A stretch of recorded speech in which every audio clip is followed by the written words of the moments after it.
नमस्कार, जय हिंद साथियों। गुरुकुल के यूट्यूब चैनल में आप सभी का स्वागत है। और मेरे साथ हमारे ही छात्र विशाल शर्मा उपस्थित हैं। तो उनका एग्ज़ाम अभी एसएससी जीडी का और एमपी पुलिस कांस्टेबल दोनों एग्ज़ाम उनके रिटर्न एग्ज़ाम भी क्लियर हुए हैं, साथ में फ़िज़िकल भी उन्होंने अभी क्लियर किया है। तो आज हम उनसे ही बात करने वाले हैं कि फ़िज़िकल में उन्होंने कैसे तैयारी की और कैसे क्लियर किया और कैसा उनका अनुभव रहा है फ़िज़िकल को लेकर के। तो सबसे पहले तो विशाल शर्मा, आपको बहुत बहुत बधाई दोनों पेपर निकालने के लिए। बहुत बहुत धन्यवाद सर, है ना। और एमपी पुलिस का भी और एसएससी जीडी दोनों पेपर आपने क्लियर किए, बहुत बहुत बधाई आपको। जी सर, दोनों एग्ज़ाम क्लियर हुए और मैंने गुरुकुल से ही तैयारी की है सर के मार्गदर्शन में, तो सर का बहुत बहुत धन्यवाद। तो सबसे पहले तो आपसे मेरा ये प्रश्न है कि जैसे आपने अभी एसएससी जीडी का अभी क्लियर किया है, तो कितनी तारीख को आपका था और आपने कैसे तैयारी की, कितना समय आपको लगा इस तैयारी को करने के लिए? सर मेरा 18 तारीख को फिजिकल था और रिजल्ट आने के बाद ही हमने रनिंग शुरू करी और हमने रोड पे ही रनिंग करी और 5 किलोमीटर रनिंग आसानी से हो जाती है।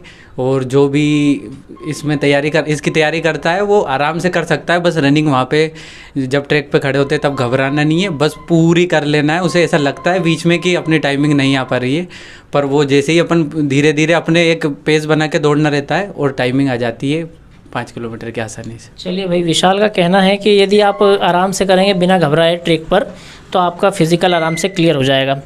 आने वाले जिन बच्चों का अभी फ़िज़िकल होने वाला है आने वाले समय में, उनसे क्या कहना चाहेंगे, उनको कैसे तैयारी करना चाहिए? और वहाँ जाने के लिए बताएं कि ग्राउंड में मतलब क्या क्या डॉक्यूमेंट लेके जाएं, साथ में वहाँ पर किस टाइम पहुँच जाएं, रिपोर्टिंग टाइम क्या है और वहाँ पर उनको क्या समस्याएँ आ सकती हैं, इसके बारे में थोड़ा सा उनको बता दें आप।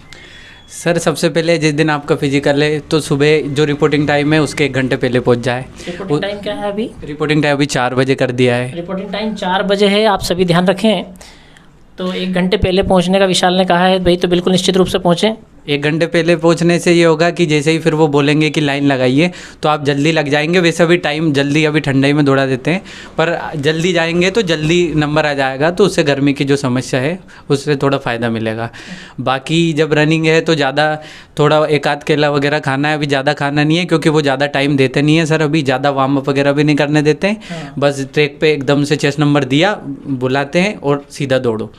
तो ज़्यादा खाना पीना नहीं है, बाकी बाद में खाना वाना सब जो भी नाश्ता वगैरह सब व्यवस्था होती है वहाँ पे। और जो बोतल अपना पानी है उसमें इलेक्ट्रॉल पाउडर आता है सर, उसे घोल के लिया जाए, उससे क्या एनर्जी बनी रहती है। बिल्कुल, इलेक्ट्रॉल, गर्मी बहुत ज़्यादा है तो इलेक्ट्रॉल पाउडर यदि पीते रहेंगे तो जो डिहाइड्रेशन की समस्या है वो आपको बिल्कुल नहीं होगी, एक खास बात ही है। तो विशाल शर्मा, एसएससी जीडी में कितने आपको नंबर आए थे, एक ये भी प्रश्न है ना। सभी जानना चाहते होंगे कि भैया एसएससी जीडी में कितने आपको नंबर आए हैं और क्या उम्मीदें हैं आगे। और हम शुभकामनाएं देते हैं आपको पहले से ही कि आप निश्चित रूप से फाइनल मेरिट में भी आपका सिलेक्शन हो। सर मेरे नंबर अभी नॉर्मलाइजेशन के बाद 76.8 है और रो मार्क्स 74 थे, तो अभी बढ़ के 74, हाँ, तो 76.8 अभी है नंबर। यही नंबर रहे सर इसमें। अच्छा। अगला प्रश्न आपसे ये है कि आपका एमपी पुलिस जो है आपका, उसका फिजिकल कब है? सर एमपी पुलिस का मेरा 8 जून को फिजिकल है। अच्छा। और इसमें कितने नंबर थे आपको एमपी पुलिस कांस्टेबल में? एमपी पुलिस कांस्टेबल में सर 82 नंबर थे, एक क्वेश्चन गलत था सर। उसमें देखिए, क्वेश्चन भी एक गलत था और नंबर 82 है एमपी पुलिस कांस्टेबल में। और पूरी उम्मीद है फिजिकल क्वालिफाई होने के बाद पूरी तरीके से वर्दी पहनने का मौका निश्चित रूप से विशाल को मिलेगा। बिल्कुल, हमारी भी शुभकामनाएं विशाल के साथ हैं। तो आप जैसे कि ये फिज़िकल क्लियर करने से पहले आपने कैसे पढ़ाई की इन दोनों एग्ज़ाम्स के लिए, क्योंकि 2 एग्ज़ाम आपके क्लियर है एग्ज़ाम? सर पढ़ाई तो हमने जैसे अपने टॉपिक पे जिस पे अपनी अच्छे से प्रिपरेशन नहीं है, मतलब पहले अपन प्रीवियस ईयर पेपर लगाते हैं सर। हाँ। उससे अपने को पता चलता है कि अपने क्या स्कोर रहता है और अभी क्या लेवल के क्वेश्चन आते हैं, उससे अपने को ये समझ आता है कि अपने किस किस टॉपिक में कमजोरियाँ है। तो टेस्ट लगाने से, मॉक टेस्ट लगाने से बस उन कमजोरियों को दूर करते जाओ।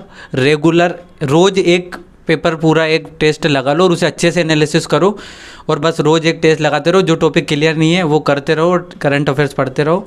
2-3 महीने, मतलब रेगुलर तैयारी तो चाहिए, पर जो लास्ट के 2 महीने होते हैं उनमें बिल्कुल ऐसे स्ट्रेटजी के साथ तैयारी करो तो बिल्कुल निश्चित एग्जाम में अच्छे नंबर। कंसिस्टेंसी तो आपको चाहिए ही चाहिए, लेकिन लास्ट जब परीक्षा आए उस समय आपको ध्यान ज़्यादा केंद्रित करने की आवश्यकता है।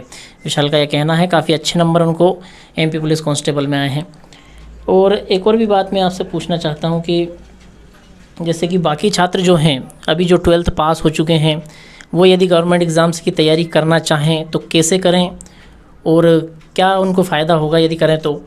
कब तक क्लियर हो जाएगी, कितना समय लग सकता है? सर 12th बाद स्टूडेंट को सबसे पहला डिसीजन ये लेना है कि क्या मुझे सरकारी नौकरी करनी है, या मतलब एक पहले ये भी होना चाहिए कि हाँ मैं करना ही है। करने के बाद एग्ज़ाम डिसाइड करना है कि मैं इस एग्ज़ाम के लिए, क्योंकि बहुत सारे ऐसे एग्ज़ाम्स है जिनमें फिजिकल क्राइटेरिया होता है। अब जिसकी हाइट 5 सेंटीमीटर पहले से ही कम है, तो मतलब अगर जॉब चाहिए तो पहले वो देख ले खुद को कि अपन फिजिकल में तो है, अगर आप फिजिकल वाले एग्ज़ाम्स की करते हैं।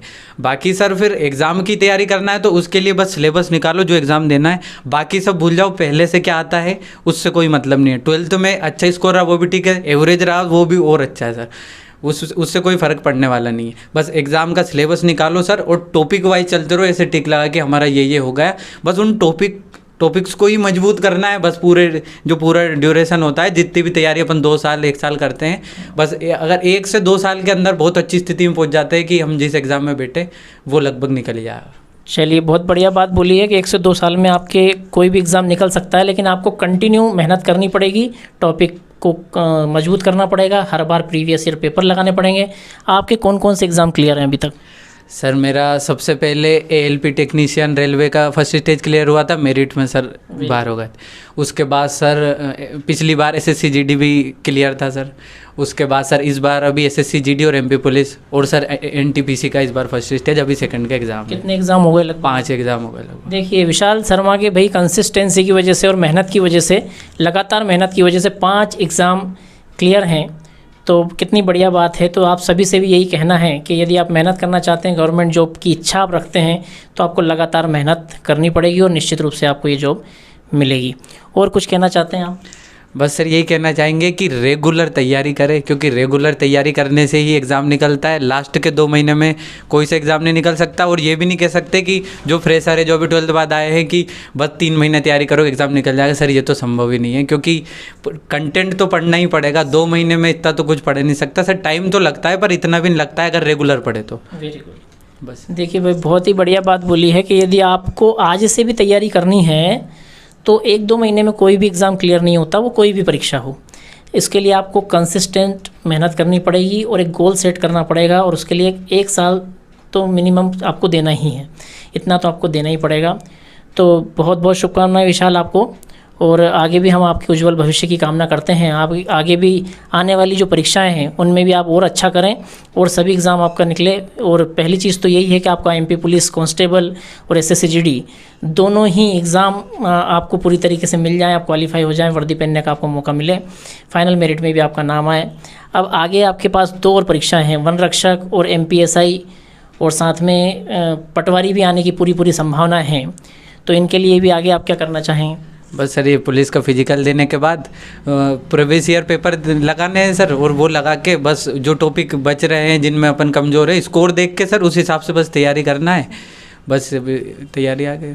देखिए तैयारी तो लगभग हो चुकी है, लेकिन अब प्रीवियस ईयर पेपर लगा करके लगातार तैयारी करनी है। तो बहुत बहुत धन्यवाद विशाल, बहुत बढ़िया, और शुभकामनाएं हमारी आपके साथ हैं। तो आप सभी भी मैं यही कहना चाहता हूं कि सभी लोग तैयारी करें, और यदि गवर्नमेंट जॉब की तैयारी करना चाहते हैं तो निश्चित रूप से आज से ही लग जाएं, और आपको कम से कम 1 वर्ष आपको इस काम के लिए देना पड़ेगा। जय हिंद, वंदे मातरम, धन्यवाद।